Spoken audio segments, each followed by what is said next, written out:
the way war happens and how human rights fall by the wayside, mostly on all sides of the conflict, not to the same extent, but it happens in all wars on all sides, is something that really deeply impacted who I am. And I very deeply believe that environmental destruction is something that is part of this war mentality, and that also contributes and exacerbates war and conflict and human rights violations. So it's actually interesting to note that the International Criminal Tribunal in The Hague, the permanent one, that now has universal jurisdiction for the whole world, has just 2 weeks ago announced that they will start prosecuting environmental violations, especially ones that result in displacement of peoples. So in terms of the Peace Valley, we are actually seeing these violations, first of all, on Aboriginal rights, which are not only constitutionally protected in Canada, but also are protected under the United Nations Declaration on the Rights of Indigenous Peoples, which Canada also has ratified. So to push through a project that would actually completely contaminate Aboriginal fisheries, that would decimate their hunting grounds, that would flood over 300 sacred and spiritual sites, including grave sites, against the consent of the peoples who live there, who have had a treaty with Canada for over 100 years, is something that is truly an abomination. We're building the dam in the northeast portion of British Columbia. We're building the dam on the Peace River, which is a river that runs from the central west portion of British Columbia into Alberta and then up into the Northwest Territories and flows eventually into the Arctic Ocean. The project would be a third dam on the Peace River in British Columbia. Upstream from where we're building the Site C dam, there's the WAC Bennett Dam, which started generating electricity in 1968. Downstream of the WAC Bennett Dam is a second dam called the Peace Canyon Dam. The water out of Peace Canyon Dam would then flow into the reservoir for the Site C dam. The dam is about 7 kilometers from downtown Fort St. John. It would be an earth-filled dam, approximately 60 meters high from the riverbed, approximately 1,050 meters across. The reservoir behind the Site C dam would be 83 kilometers in length, on average would double to triple the river width, and it would hold water for 2 to 3 days.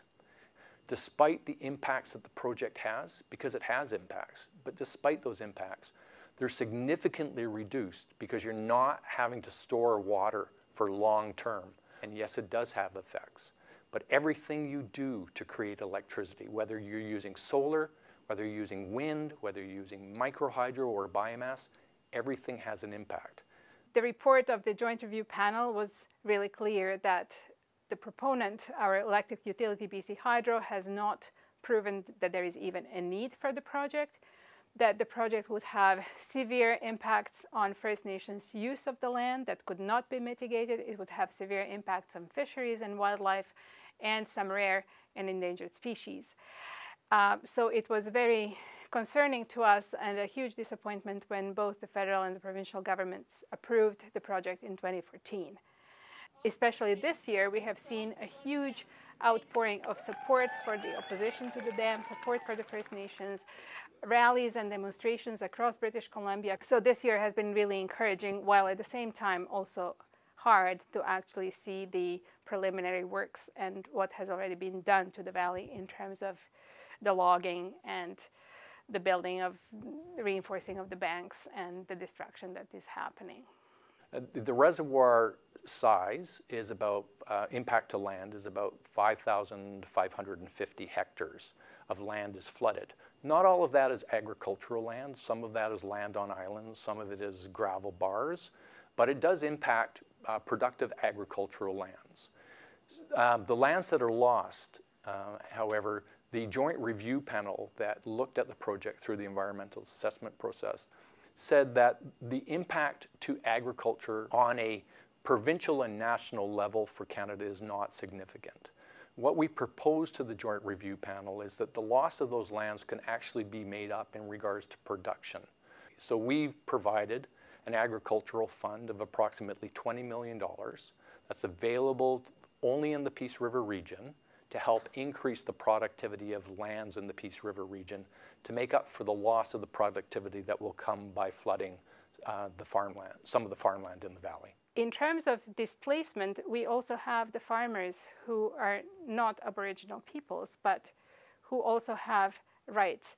And they are actually looking at having to leave their farms. Some of the houses will be flooded, others it's mostly land. In terms of our ability to feed our people when climate change strikes, we have already seen prices go up. Now a head of broccoli is $7, $8.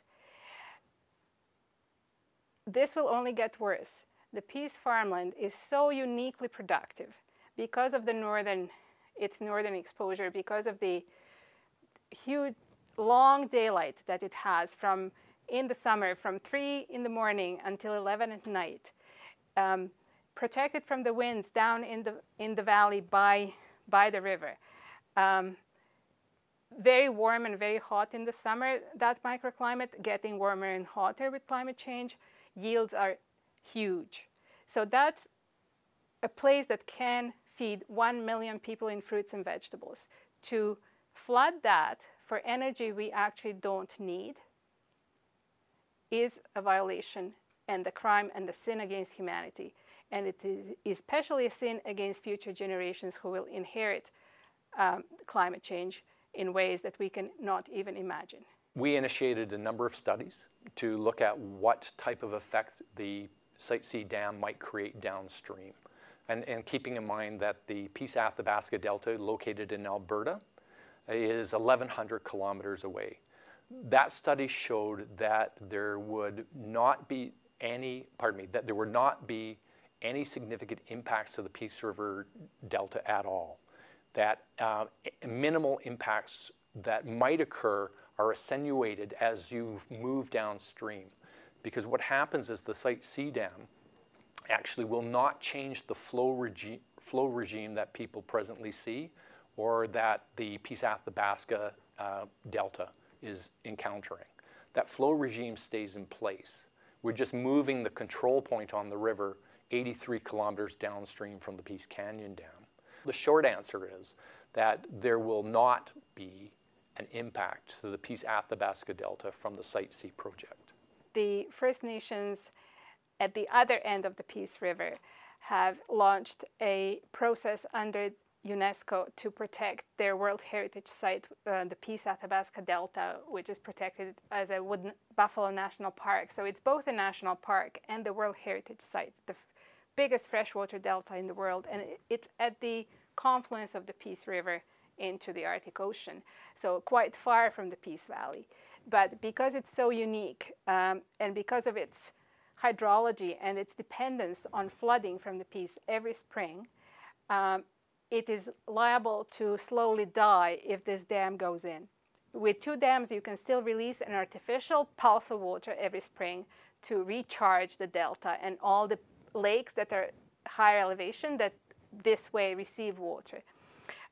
With this 3rd dam, our science that we have reviewed and the expert testimony that we have heard says that with 3 dams it will no longer be possible. So it will be the straw that breaks the camel's back in the Peace Athabasca Delta. We're seeing a potential population growth of over 1 million people in British Columbia in the next 20 years. And that number comes from Statistics Canada. And we're looking at the potential for economic development. So mining, forestry, natural gas resources, and potentially liquid natural gas. All of those things need electricity.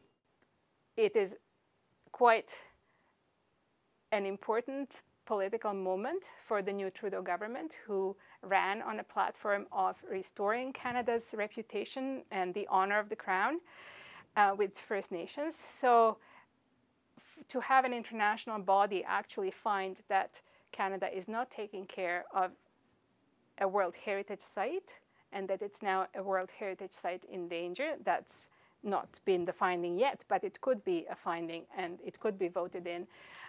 would be quite a shameful reflection on the new Trudeau government. And I'm sure they know what's at stake here. So our hope is that they will take action before it's too late.